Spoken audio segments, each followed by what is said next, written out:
monitoring all these activities and making sure that any drugs we buy on our shelves are original. But ibi t'Ọlọ́run dá wa sí, tó jẹ́ pé gbogbo ẹ̀ ò jọra wọn, bá ṣe mọ̀ bá yí náà nu, tí Jésù ó fi gbà wá. Either through rapture, I don't know. Praise the Lord. Another problem is feed quality issues. It's another big problem. I've told you. In tí ẹyẹ bá jẹ, lẹyẹ máa gbé sanra. You know, domesticated birds, we don't allow them láti máa fò. Tádìyẹ rẹ bá ti ń fò, ọmọ pé gbèsè dé. Tó bá ti rí broiler tó ń fò kẹ́rẹ́kẹ́, gbèsè nítorí pé kò sanra lójú ó mọ̀ fòfòkúfò. Are you getting it? Now, in tẹ́yẹ bá jẹ lẹyẹ gbé fò, ọ̀la gbé sanra. I've seen a place, I saw it, you know, say they told me. You know, we have been in the business for some, wọ́n bí mi síbẹ̀ ni. So, kì í ṣe pọ̀rọ̀ pé every time I will tell you, I learned it in class, but I saw it at home. So, ó yé mi dáadáa díẹ̀. Mi ò mọ̀ tó bẹ̀ bọ̀ ó yé mi díẹ̀. We have been seen a place where they were packaging fish meal. They label it, package in Netherlands, shipping number, everything in our presence. They were grinding egungun ẹja, paru ẹja, pẹ̀lú padi kòkó, pẹ̀lú kúlíkúlí. Wọ́n ṣáà lọ gbogbo ẹ̀ pọ̀ mọ́ra wọn, and they bag it and they label it 75% crude protein, imported fish meal. Ṣé ẹ mọ̀ túmọ̀? That particular fish meal is very strong in determining the performance of your bird when you are formulating feed. So, taba dem formulate the feed, a man calculate it in proportion. Gram of fish meal will give so percentage of cooked protein. Now, oti kosi pe 75 funi, but in the research of it, could do 5%. So you have calculated that you are giving your birds 21% crude protein. By the reason of the quantity of protein that is in the fish meal, in the soya bean meal, in some other feed ingredients. And you find out that gbogbo ingredients wọ́n ti adulterate here. Because òṣòro ń mọ̀ lójú nígbà míì. Because òórùn la máa ń sábà fi mọ̀. Ṣé ẹrẹ́ja tán lọ̀ mọ́ yẹn? Ẹ̀mọ̀kẹ́ja máa ń já fínkín.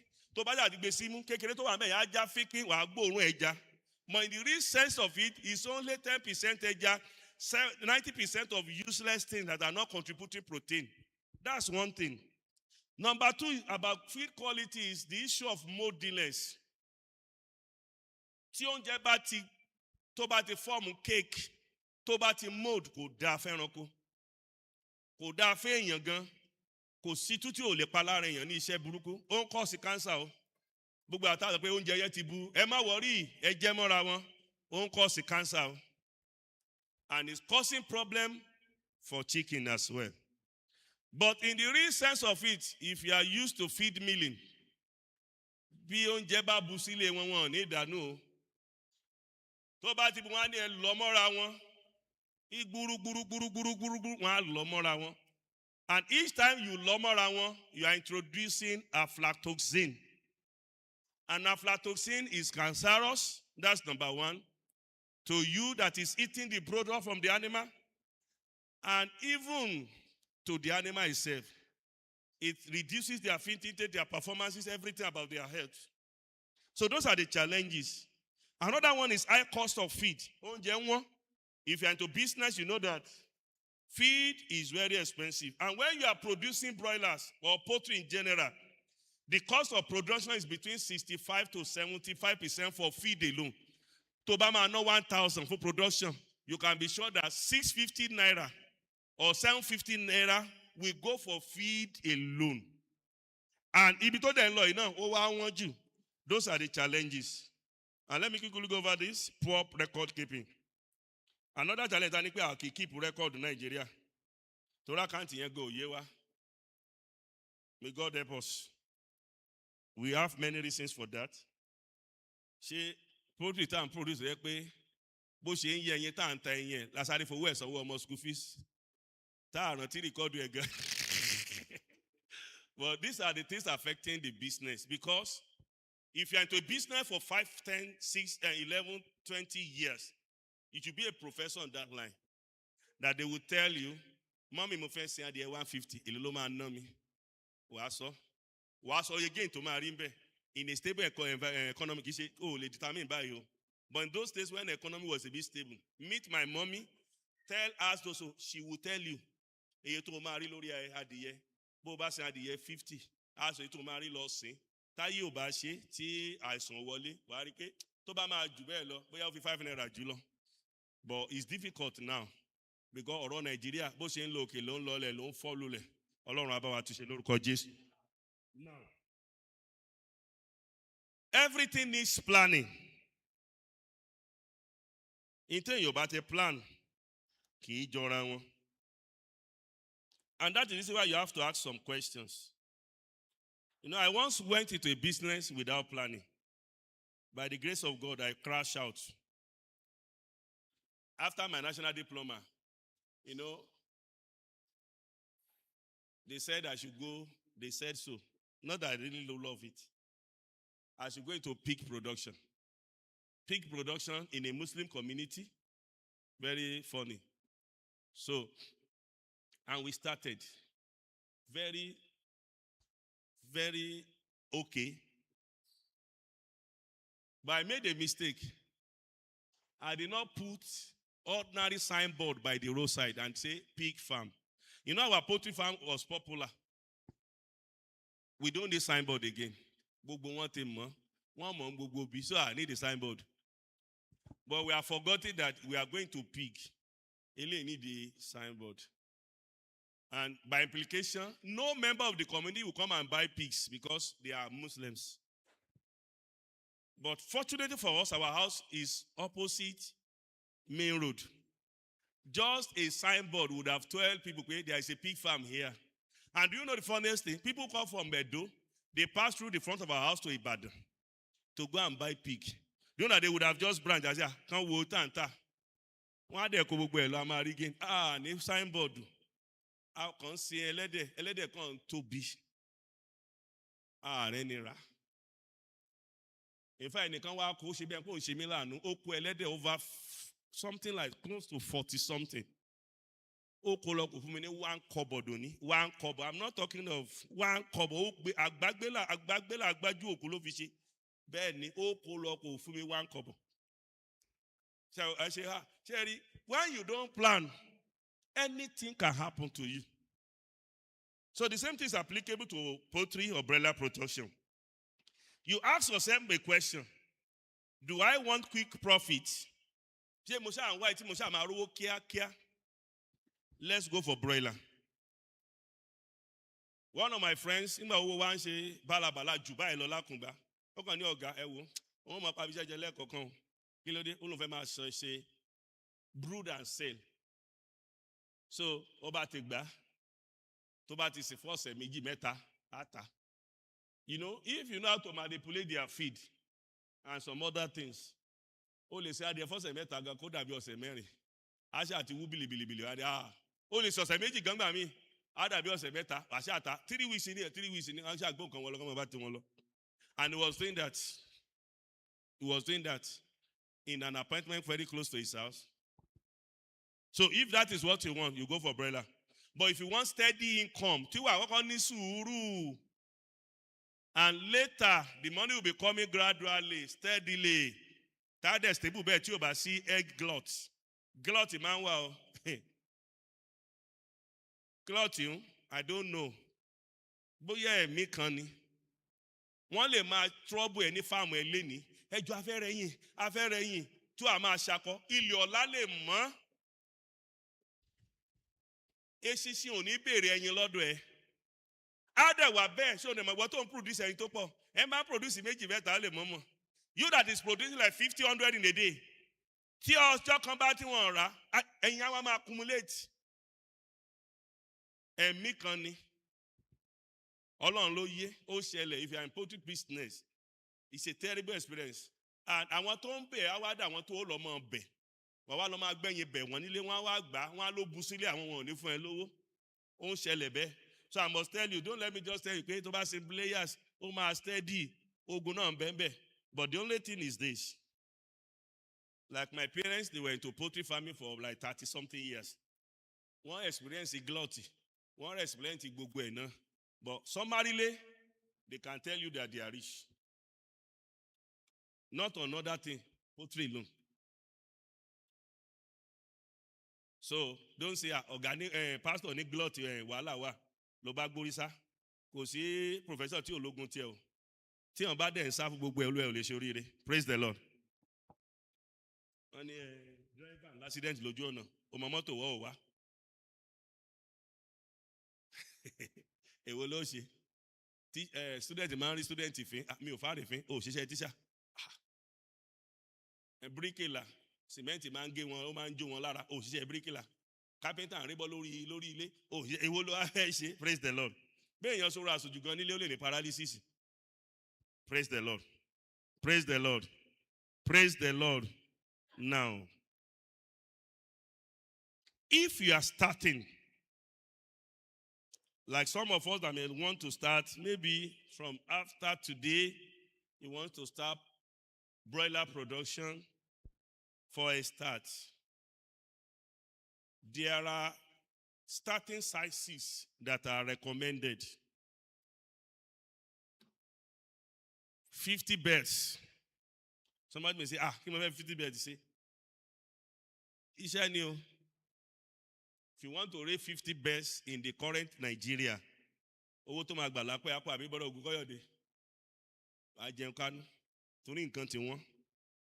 can start with 100 birds, that is moderate beginner. 200 to 500 birds for semi-commercial. 1,000 birds above for commercial. This is the standard in Nigeria. I was in a country. If you want to join Poultry Farmer Association of that country, the minimum bird you will have is nothing less than 50,000. 50,000 downward. Backyard farmer, normal guys. Oh, they join one. If you want to join their pig farmer association, minimum pig is 30,000. To buy 20,000 pigs, oh, till they join, you are not part of them. But with the present situation of Nigeria, if somebody is raising 1,000 broiler chicken, he's a big man. Abi Baba? He's a very big man. It's not easy. So if you want to start, I used to advise people, don't rush. Why can't you start with 50? Because you may not be used to the market trend and some challenges that you may not know. Life will teach you by itself. I will never remember to tell you everything I know about poultry today. It's not possible. There's something I know, I may not remember to tell you. But when you are into it, I'm a koefun. But to ba lo laribo 1,000, èyàn lè enjoy. So if you start with 50, see how you end. You can increase to 100. You can increase to 200. By the time you are successful with 50, by the time you are going for 100, you are bold because you know where you are going. And this is because it will be easier for you to manage. The capital will be affordable. And by that, you will also get your profit. And when you are starting, I want you to conduct feasibility studies. That is, check the availability of chicks. In those days, when I want to conduct experiments, I will contact my friends. I will pay one. Wow, adìyẹ wo ló ń dá lọ́wọ́lọ́wọ́ báyìí? Or maybe we want to rear chicken for Christmas or for Easter. Màá pe àwọn tó yẹ kó wọ́n ń sìn ní gbogbo ìgbà. Èwo ló ń rìn ní báyìí? I have my reasons from experience. For example, when I newly got to Federal Poliado, myself and my friend were asked to raise broiler for Christmas.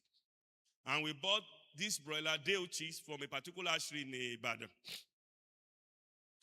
Sincerely speaking, this broiler performed excellently. 1 kilo, I'm not exaggerating.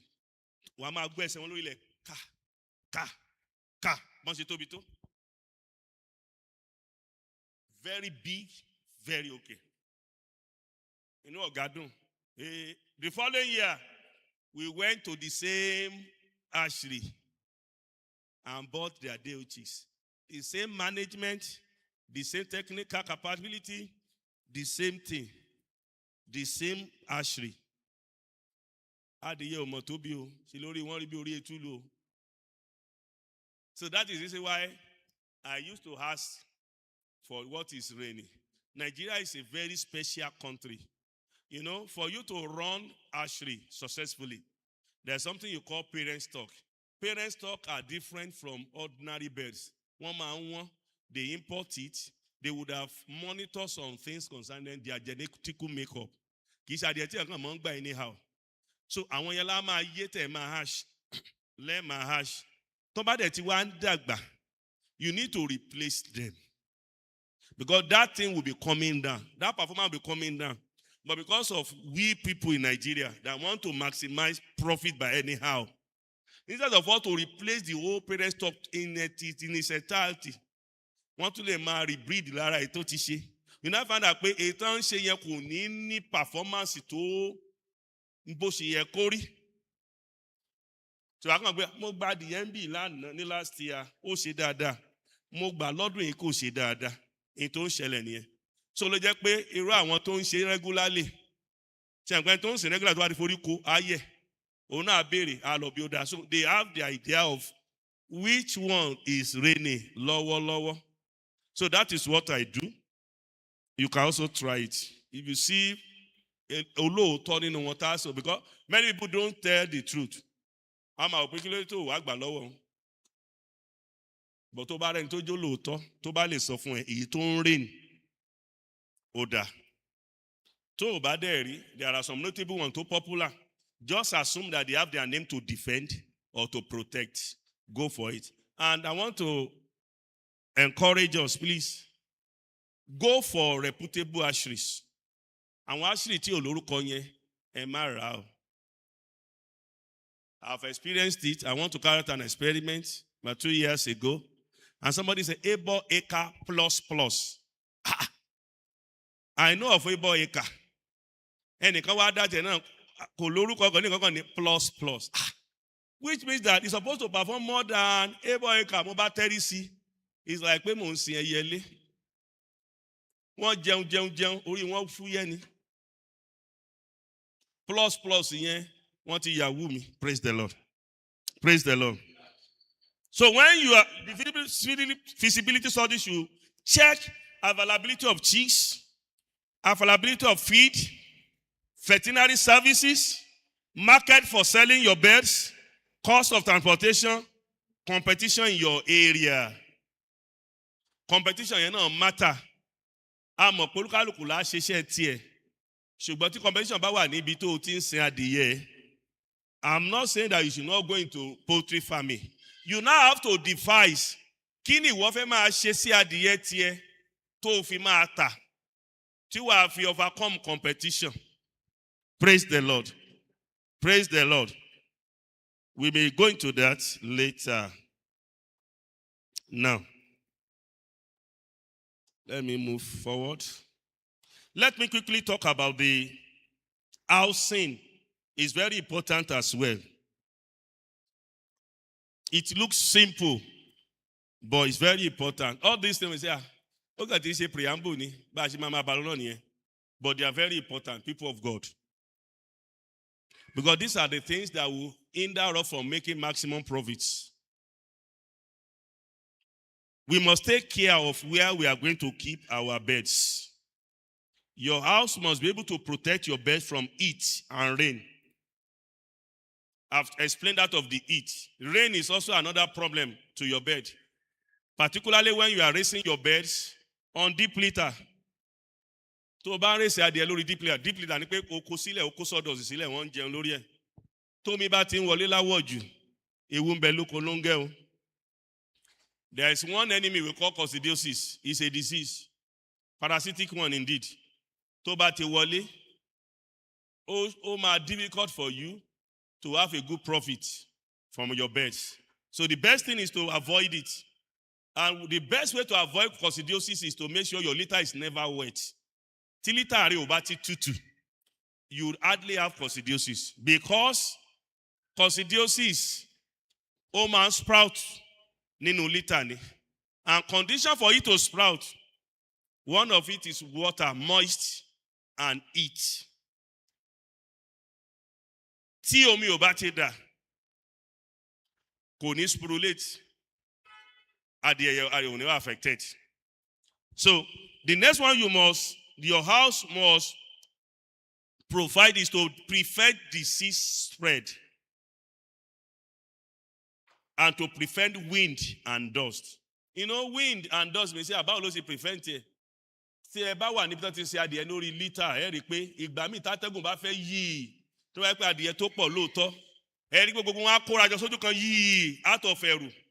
Ṣé ẹ bá tẹ́gùn ṣe fẹ́ tán kóra lọ́jọ́ yí yẹn, tẹ́rù bá wọn yẹn, àwọn tó bá wà lọ́wọ́ ìsàlẹ̀, kára wọn tó túká pé wọ́n padà síbi tó yẹ, wọ́n ti lè stampede wọn kan ti kú dànù. So that's the reason why your house must prevent all this. Praise the Lord. Praise the Lord. So when we talk of poultry housing, the cheapest for commercial purpose is deep litter. I've said it the other time. You have a space, you go to sawmill, gather wood shavings, use it to cover the floor, and you start raising your chicken on them. This is a bit cheap, it's easier to manage, and is suitable for broiler production. And I want to say this, under a tropical condition, you have to consider the orientation of your house. That is, taba fẹ́ kọ́lé adìyẹ. Tó bá pa fẹ́ kọ́ ni o ṣe pé ó yàtọ̀ sí pé bóyá gbọ́ lecture ìbáyìí. A ní vacant room nílé wa tá fẹ́ fi sin adìyẹ. We may not consider what I'm saying. Torí a ti kọ́lé wa tẹ́lẹ̀. Èèyàn la kọ́lé kú fún kì í ṣe adìyẹ. Are we getting it? A kàn fẹ́ adopt ilé èèyàn fàdìyẹ ni. But I'm talking of a situation whereby you are building the place for chicken. You must consider the orientation of the house. The house must be in east-west orientation. East-west orientation. Where is our east? Ibo ni east wa? Ibo lo wa? Ṣé mọ̀ pé mo baba Daddy Adeniyi níbí ni. Brother Ali ibi ni. So for us to know it, ó rọrùn báyìí. With your handset, you may get a GPS. Ṣó yé wa? Tábà ní fẹ́ kọ́ àkànlè wo. A sọ bí tí east wà fún wa. A sọ bí tí west wà fún wa. So that direction la máa fi kọ́ ilé wa. Ìdí ni pé lọ́wọ́ àárọ̀ tó òòrùn bá ń wọ̀, ilé á wà ní under shade.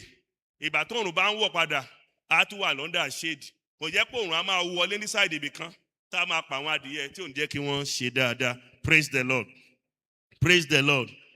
Another thing we have to do is ventilation. A gbọ́dọ̀ make sure pé ibi tá a ti ń ṣe adìyẹ wa ó wà well ventilated. Adìyẹ ò ní sweat gland.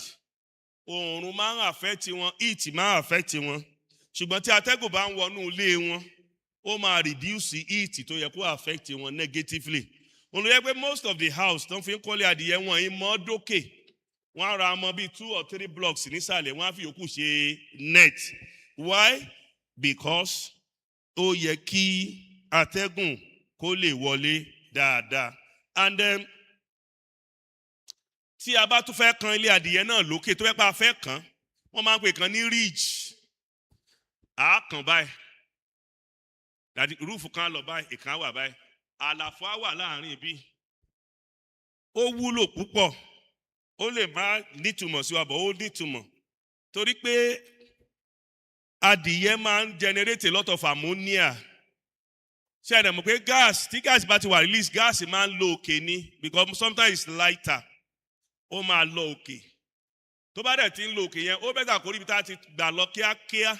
Tó bá lọ òkè yẹn, kó dọ̀ àgbàbẹ̀ yẹn kó máa bá tiẹ̀ lọ. Tí ò bá dẹ̀ rí ibi gbà lọ dáadáa, á padà wálé adélálá tó ròkè. Ilẹ̀ ló ń bọ̀. Ilẹ̀ tó dẹ̀ ń bọ̀ yẹn kò wá lásán ìpadàbọ̀ abìjà kò rọrùn. Ọ̀ràn ló fẹ́ wá dá sílẹ̀. Meaning that the birds will have to inhale part of it into their system. And when you inhale ammonia, there can be respiratory problem to the chicken. Olófàǹgbà mi tẹ́ máa rí wọn. Táàkà máa ṣe chaka. Chak. ṣáká. Wọ́n gbé nǹkan mi ní o. Praise the Lord. Praise the Lord. Irú yẹn oògùn yìí wò because the predisposing factor is not taken care of. In tó jẹ́ kán máa wúkọ́ yẹn, mú kúrò. Bó kàn lóògùn, à ń fowó ṣòfò ni. The solution is to make sure the ammonia that is being built up is escaping and giving the birds a good environment to stay. And when you are doing your roofing, it must be high. Kì í ṣe ilé kékeré èèyàn kọ́ fàdí ẹ̀ tó standard. Ó kéré tán, ó gbọ́dọ̀ ga tó 10 to 12 feet. Ó kéré tán nìyẹn. Ìyẹ́gbẹ́ àkànṣe ilé àbẹ̀rẹ̀ wò, à ń kádìí ẹ̀ sínú. Ó gbọ́dọ̀ ga dáadáa. And when you are roofing your poultry house, it's better you use aluminium. Don't use iron sheet. Torí tó bá lo iron sheet, bí ìyá tí èèyàn fowó ṣòfò ni, kò ní pẹ́ rust. Aluminium máa ń tètè react pẹ̀lú iron sheet. Wọ́n máa ń tètè react pẹ̀lú ammonia tá ló ń build up yẹn. Ẹ rí pé ó máa rust kíákíá, ó máa jò kíákíá. But tó bá sì lo aluminium, ó máa ń better. In those days, we prefer address. But address lákòókò yìí ó wọ́n jù number 1. Number 2, tó bá yá address náà máa ń fọ́. But address is the best. But torí pé address ò sí mọ́ báyìí now, it's preferable you use aluminium. But aluminium bá ṣe é lò rí pé o lo ceiling sí ibi tí o ti ń sin adìyẹ rẹ to avoid replacement within a short time. Praise the Lord.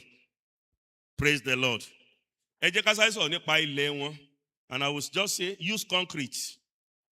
Tá a bá lo concrete, ó máa ń ṣe é fọ̀ fún wa because after a production, you may need to wash the floor before the next production. So better ká concrete yẹ dáadáa so that a lè jẹ́ kí a lè máa fọ̀ dáadáa. And let's quickly talk about stocking density. The stocking density. Now, the stocking density fún broiler láti ọ̀sẹ̀ kan sí mẹ́ta, a máa sábà recommend the 10 to 12 birds per square meter.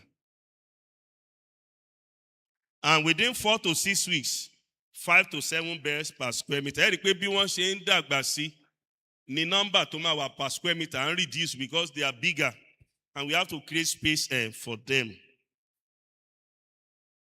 And we have to avoid overcrowding because overcrowding meaning pé ibi tó yẹ kádìyẹ márùn-ún wà tó bá kó mẹ́wàá sí, ó máa affect growth wọn, ó máa jẹ́ kán máa para wọn, ó máa affect ikú, ó máa jẹ́ kán àwọn tó máa kú máa ń pọ̀ sí.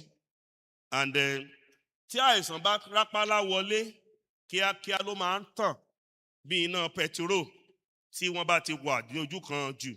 And tán bá ti pọ̀ jù lójú kan, ṣé ẹ mọ̀ pé wọ́n máa yàgbẹ́. Ẹ̀yin náà la mọ̀ ilé tó yẹ pé bóyá landlord kọ́lé ó kọ́ 2 bedroom flat, ó ti wò pé èèyàn tá a máa gbé ní ilé ẹ̀kọ́ yẹ kó ju 5 lọ. But tó bí wọ́n máa ń lálejò, ó kó èèyàn 50 sí. Ẹ rí i pé within 1 year, ṣáláńgá ti kún, landlord ó lé ọ jáde. Nítorí pé kí ni èrò ti pọ̀ ju facility. The same thing is applicable to our poultry farm. When it is overcrowded, the litter will be getting wet so quickly, ammonia will be building up so fast, and the health of the birds and their performance will be compromised. So we have to take care of the overcrowding. So tá a bá fẹ́ ṣe adìyẹ, don't let us be carried away with interfere. Kí ló wà ńlẹ̀? Area ilẹ̀ wo ló wà ńlẹ̀? Eye adìyẹ mélòó ló lè sìn? Make sure you are not exceeding that particular space provided or available for the production. Praise the Lord. So when you are, let's take for example, you want to raise 100 birds, ọgọ́rùn-ún adìyẹ, broiler. The essential items that you need, they are not many. Number 1, you need feeders. Feeders ni àwọn ohun tí a ṣètò tí à ń kó oúnjẹ wọn sí. You need the mẹ́wàá sí méjìlá. We need drinkers, mẹ́wàá sí méjìlá náà. I need the stove tí a máa fi ń búrúdù, wọn la máa fi ń produce heat fún wọn. Torí nígbà tó bá wà ní kékeré, òtútù máa ń pa wọ́n. So I need àti máa dáná síbẹ̀, kán má bàa kú. At least one we do for 100 birds. You need brooder guard. A máa ń pè kan ní brooder guard. Ìtumọ̀ ẹ̀ ni pé Tó bá jẹ́ pé a fẹ́ sin adìyẹ ní irú bí báyìí, mo fẹ́ sin adìyẹ 50 níbí yìí bó ṣe rí. Ìgbà tá a bá ń brood, ó lè má dáa tó kí n wá kó gbogbo adìyẹ 50 yẹn sí ibi. Ó ti tóbi jù fún wọn. A máa ní ìdí kan bíi, ẹ má wọrí, mo ti ń padà. A máa ní ìdí kan bíi plywood tó wà flexible yẹn, tó lè fọ́ọ̀mù circle. Òun la máa ṣe. Tá a confine wọn sí obì kan láàrin ibẹ̀. Because ṣe rí bàtà wà kékeré yẹn, ilẹ̀ yìí ti tóbi jù fún 50. Wọ́n á kàn fọ́n ká, òtútù gan mú wọn jù. Because when they are together, wọ́n á wọ́ọ̀mù ara wọn. You need lesser heat. But tó bá kàn dá gbogbo wọn síbẹ̀, tó bá dàgbà ó lè má tó fún wọn. But ní kékeré yẹn tán ti wọ́n. So that is what we call brooder gas. Ẹ rọra ṣe, á confine wọn. Ibẹ̀ náà lẹ́tì fún wọn lóúnjẹ, fún wọn lómi. Tó bá dẹ̀ tí wọ́n á dàgbà, a máa enlarge ẹ̀. So that is what we call a brooder guard. A máa ń fi carton sí or plywood. Plywood fẹ́lẹ́fẹ́lẹ́ yẹn la máa fi ń ṣe. I don't know. I have a picture, but I don't know where. They may not be able to locate it now. Now, we have charcoal stove or gas cooker, water storage tank. We need thermometer. But sometimes I will tell us later how we can use common sense. If you don't want to use thermometer, we need weighing scale. We need foot bath container. This is very important. Foot bath container. Ibẹ̀ man fi Isaiah sí. And don't allow anybody to enter your farm like kẹsẹ̀bọ́. Tó bá lóun ò lè kẹsẹ̀bọ́, you have to be rude. I'm sorry, don't enter. So, we need disinfectants, Isaiah. And when you are buying your Isaiah, make sure you are buying your original. Nigeria ti gbẹgẹ́. Kọ́mọ̀ yẹ kankan ta colorant fún ẹṣá tó ṣe àrùn balùbalù tí ò lè pa any bacteria. Now, we have talked about the essential items. Let's quickly talk about how to prepare chicks for chicks arrival. You have decided that you want to go into broiler production. Ó ti bẹ bọ́dọ̀ Ògúnkọ́yọ̀dé pé ẹjọ́ mo fẹ́ ra gbadìyẹ o. Wọ́n ti bẹ búùkù ẹ̀. Adìyẹ 50 or 100. What are the things you need to do for you? For the arrival of the birds. Number 1. If the house you are using, ibile tó fẹ́ lò, bóyá ó ti jẹ́ àwọn tó ti ń lò tẹ́lẹ̀, mo bẹ̀ ọ́ nípa lórí ọ̀fẹ́ Ọlọ́run. All the old litters, gbogbo ìgbé adìẹ tó wà mẹ́tẹ́lẹ̀ rí pé ó gba jáde. Kì í dẹ̀ ṣe nǹkan tí èèyàn ń fi ìròjú gbá, wàá farabalẹ̀ gbá. Tó o bá gbá tán, wàá fọ̀ pẹ̀lú ọṣẹ àtomi, ọṣẹ omo. Gbogbo àwọn drinkers tó ń lò tẹ́lẹ̀, because every of these items I mentioned the other time, if you are very good, to be able to use them for 5, 6, 7, 8 years. Kò yẹ kó bàjẹ́ tó bá ń dùn wọ́n dáadáa. Now, ètò òfìṣẹ́ production ní last production, wàá fọ̀, a máa ń pè nǹkan ní scrubbing. You scrub the drinker and the feeder. Wàá fọ̀ tó yẹ pé stain ìgbẹ́ ti tẹ́lẹ̀ kankan ò ní síbẹ̀. And wàá wá wo ilé ẹ̀ dáadáa. Ó ṣe yẹ kó jẹ́ pé nẹ́ẹ̀tì kan ti já níbì kan. Tó ra alu tóóró tó tí ò pọ̀. Má fi ilẹ̀ rí pé ó di dáadáa. Bóyá ihò kan wà ń bẹ̀, bóyá àwọn adìẹ ti fẹnu sọ ilẹ̀ tí ó ti wà rí pé ó fi sìmẹ́ǹtì di dáadáa. Because all this ló máa gbàbọ̀dé wà láti yàn. Little effort you need to make to correct this. If you fail to do so, can create thousands of naira problem for you later. I don't need to tell you that all those broken nets, if you refuse to block them, oúnjẹ tó bá fàdìẹ lálẹ́, àwọn eku lábẹ́ ẹ jẹ́, adìyẹ kọ́ ló máa jẹ́. Ọlọ́mọdé á ṣe káṣin tí ò wúlò. Adìyẹ ló ń sìn, eku gbó ló ń sìn. So better kó o di so that in tó náwó lé lórí kó o lè mọ̀ pé adìyẹ ló náwó lórí kì í ṣe eku gbó. Praise the Lord.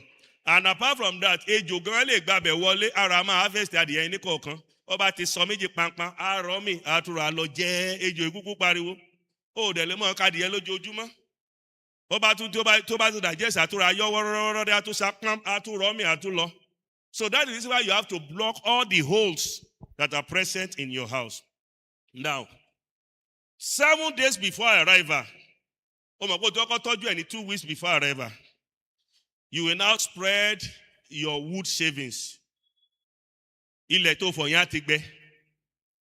2 to 5 centimeter thickness. And I said wood shavings. Ó yàtọ̀ sí sawdust o. Mo mọ̀ pé a mọ̀ yàtọ̀ àbí. Ẹ má jẹ́ àlọ́ sawdust. Ó kà gbogbo ẹ̀ ti dọ̀ràn. In those days, when we were into production, wọ́n máa ń bẹ̀ wá ni. Ẹ jẹ́ wá bá wa kó. Tá a bá tún gbé mọ́tò débẹ̀, wọ́n á tún máa bá wa load. Ṣùgbọ́n ní ìsìn, owó ló fi ra.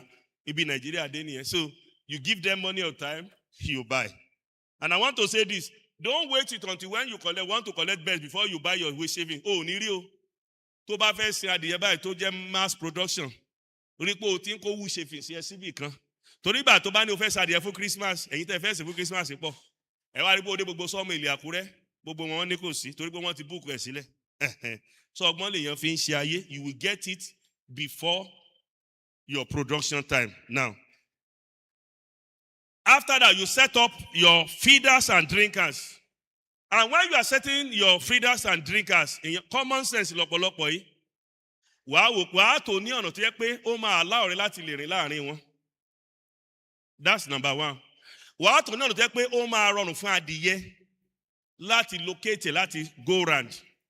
Let's take for example, this is a place where you are raising your birds. Ó wá gbé feeder sára ògiri. It's an error. Because ara ògiri tó gbé síbí, side bí adìyẹ ò ní lè round there. You have to put in a place where they can go round. And you have to space it adequately. Kó wà well positioned. Bó bá ṣe gbé omi síbí, kó oúnjẹ wà níbí, kó wà alternated so that èyí tó jẹun tó bá gbọ̀nà òdì kíákíá ládèdè yìí síbi omi tí ó pẹ̀rọ̀ sí. Èmi kó ìrìn mẹ́kó gbé ẹlòmíì ó gbé gbogbo oúnjẹ síbí, ó gbé gbogbo omi sọ́hùn. Kò make sense. Praise the Lord. Praise the Lord.